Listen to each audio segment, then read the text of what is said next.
It's been a couple weeks. I'm not having a good reading month, you guys. I've managed to finish 2 books that I had started last month, but the reason I'm not reading is a good one. The reason I'm not reading is because I've been doing a lot of writing. I'm trying to finish my current manuscript, hoping to have it done sometime in July, because I have a writing retreat in July where I hope to be able to put the final touches on this manuscript so it can be out hopefully by the end of the year, maybe early next year. But anyway, so in the meantime, I haven't had a lot to say about things I've read, but I'm gonna at least talk about the 2 books that I've finished as a sort of late mid-May wrap up. Let's just get into it. The first book that I finished was Murder at the Mansion by Sheila Connolly. I mentioned this briefly, I think, in my last video, but this is a quaint murder mystery, or at least I thought it was going to be. It's the first in a series called like the Victorian Village Mysteries. I don't know. I found this book at a used bookstore. It looked cute. I picked it up because, you know, it didn't feel like a huge investment if I didn't like it. And sadly, it was not for me. So I had to change location because the neighbor's construction started up again. And I don't know if the camera would have picked up the banging, but it would have bothered me. So anyway, Murder at the Mansion by Sheila Connolly. Kate is late 20s, early 30s. She works in hospitality in like Baltimore, and a friend from the small town she grew up in Maryland hits her up saying, hey, our town is in trouble. It's on the verge of bankruptcy. Can you come help us save the town? There's like this very convoluted explanation of how the town ended up buying and owns this old Victorian mansion on the edge of town. It's like a historical property. And there's actually a historian who lives over the carriage house, and his job is just to make sure nobody's trespassing, but he's also there to do some historical research about the man who owned the house, I guess. Henry Barton, if I'm remembering right. But anyway, whatever. There's a woman on the town council named Cordelia who runs a bed and breakfast in town, but it's not successful, and she's got this idea that if she can use the big Victorian house and refurb it into something like upscale, they can get like rich, wealthy visitors to the town, but nobody's really keen on that. And Cordy happens to be Kate's high school rival, and Kate comes up with this alternate plan of turning the whole town back into like a Victorian village, which is why I guess this is called the Victorian Village series. They're gonna kind of turn it kind of like Colonial Williamsburg, but Victorian. They're gonna restore the town back to its original Victorian roots or something like that. Cordy ends up dead. You know, finally we get to the murder mystery part. There's so much in this book that just gets bogged down in these details about planning what they're going to do with this town and this whole history of this house and the guy in the house. And honestly, it wasn't very interesting, not least because it was super repetitive. They just kept going over the same, like every time Kate would talk to somebody, they'd go through that same information again and again and again. And it just wasn't interesting. Also, all of the characters sounded alike. If you had pulled dialogue from anybody, you wouldn't have been able to tell who was talking. They all sound like middle-aged women, which I guess is probably what this writer is. This writer, Sheila Connolly, has a lot of series and a lot of books, so I mean, I guess somebody out there likes her work. This was not for me. I gave it 2 stars. It was like one of those things where it's a cute idea, but really poorly executed. And I have zero interest in reading any more from this series. I don't know if previous series of hers are better. She pulls in a character into this book that I'm pretty sure is from another series. We're supposed to go, oh, it's Nell, you know, and like know who that is. Like it's a big deal, but I didn't know who that was, and I didn't care because Nell was just as badly written as everybody else. Nell and her FBI boyfriend, life partner, didn't sound like they were married. But anyway, yeah, I wouldn't, I mean, you know, your mileage may vary, as they say. This was not well done in the least. And because it's the first in a series, you don't even really you find out who murdered Cordy, but the amateur sleuthing was no good. There was a lot of like jumping to conclusions and making big assumptions that didn't necessarily logically flow. And then the murderer, and also there's a whole subplot of Cordy having sold off some old valuable letters that she found in the attic of the house or something to try and make money. I don't know. It wasn't interesting. It wasn't well written.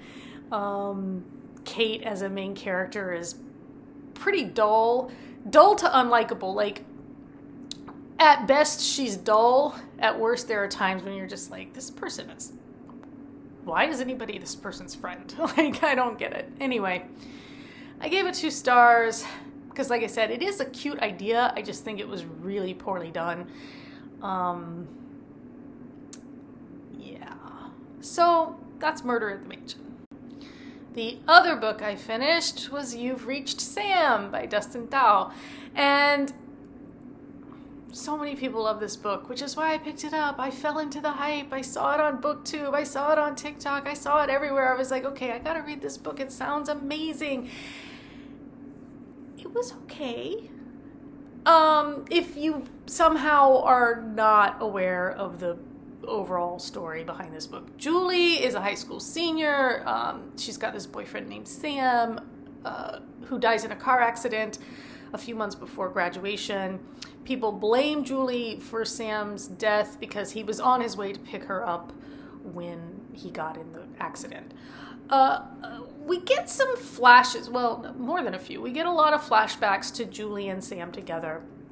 And I truly believed Sam's love for Julie. I did never really get the sense that Julie loved Sam as deeply, which is why her grief feels very, like, confusing to me in this book. It's all told from Julie's point of view. She's aloof, she's unsympathetic, and I get it, like, everybody grieves differently, and this is a portrayal of grief. I can't really say it's wrong, but it was hard to connect with Julie because of the way she's grieving in this book. I think it's normal for people to pull away, but because we're in her head, you would expect to feel closer to her as a character. She hurts everybody around her, and rationalizes that it's because she's grieving. She, like she's, she likes to act like her grief is the most important because she and Sam are planning to go away to Oregon together or whatever. Like, I don't know. There's something about the self-centeredness. There's something about the whole thing. It's also interesting that there's this cast of characters. Sam is Asian. There's a friend who's gay, but it all feels very token, which is weird because I realize the author is Asian American.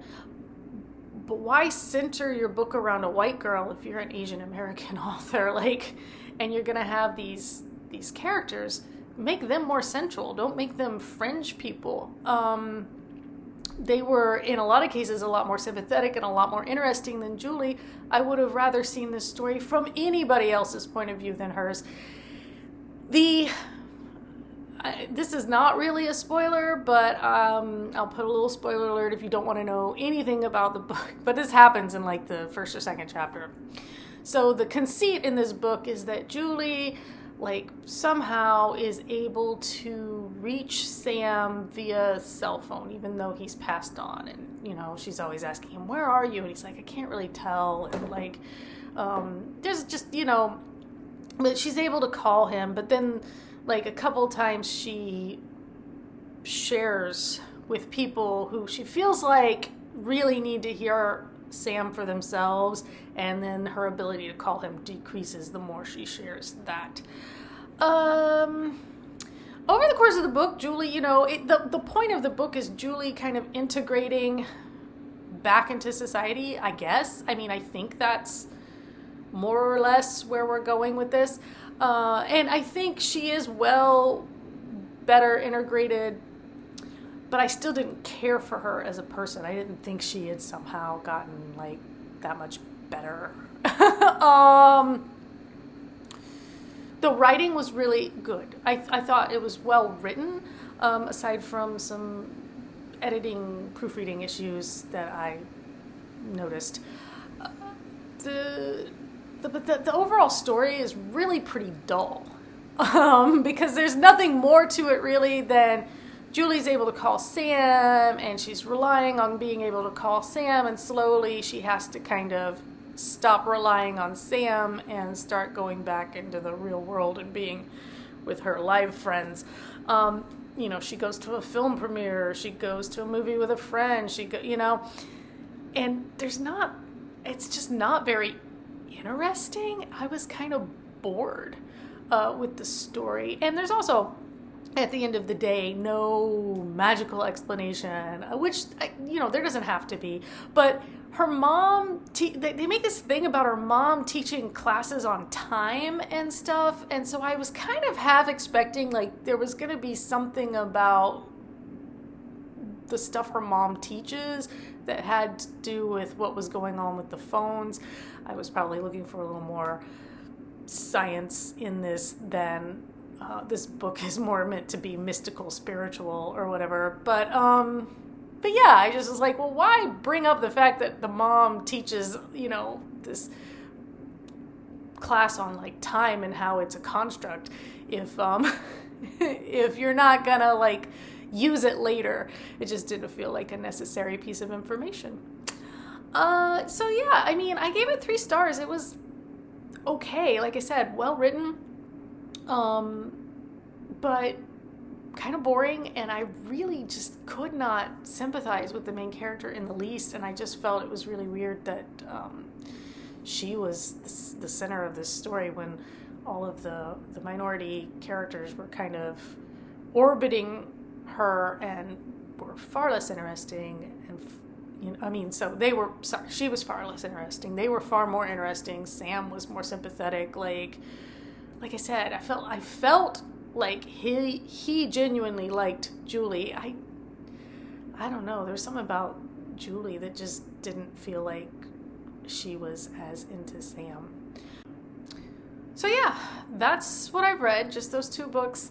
I don't know that I'm gonna finish anything else this month. I'm reading like three or 4 things right now. Mastering the Art of Quitting, which, speaks to me because I did finally stop trying to get an agent and get traditionally published. I'm trying to embrace being a self-published author. I'm reading The Devil's Candy, about the disastrous film production of The Bonfire of the Vanities. I worked in film. In fact, I worked on a really difficult film set. One of the Teamsters even told me, this is the worst set I've ever been on. If you can do this, you can do anything. And so I definitely appreciate that. And what was the other thing? Oh, I think it's called Radical Love, but I've actually seen a couple different titles. It's not coming out until next month, so this is like an arc. It's a mental health memoir / self-help kind of thing. I've seen a couple different titles and a couple different covers for it, so I don't actually know what the end result is going to be. But the copy I'm reading is called Radical Love. I'm reading the ebook from NetGalley, and it's got some formatting issues, and it's starting to get very, like, churchy. So I don't know how I feel about that. I have some complicated history with that kind of thing. So, and I've got Moon Knight, the comics. So if you watched Moon Knight I did, and I'm curious to read the source material now, so that is also in my stack at the moment. If you want to talk about Moon Knight, let me know in the comments. We can do that. We can talk about... I love Oscar Isaac, but I had mixed feelings about the series. Let me know what your thoughts. And that's it. That's where I'm at. Sadly, very far behind on my reading, but doing well with my writing. So, I'm either writing a lot and reading very little, reading a lot, writing very little. That's just how it goes for me. But anyway, don't know if it'll be another 2 weeks before I make a video, just because I am going to be away, and if I'm not reading anything, I don't know what else I can make videos about unless it's Moon Knight. But yeah, if you haven't subscribed, please consider doing so. Trying to get to 100 by the end of the year. If I do, I will do a little giveaway from my latest book. And that's it. Take care.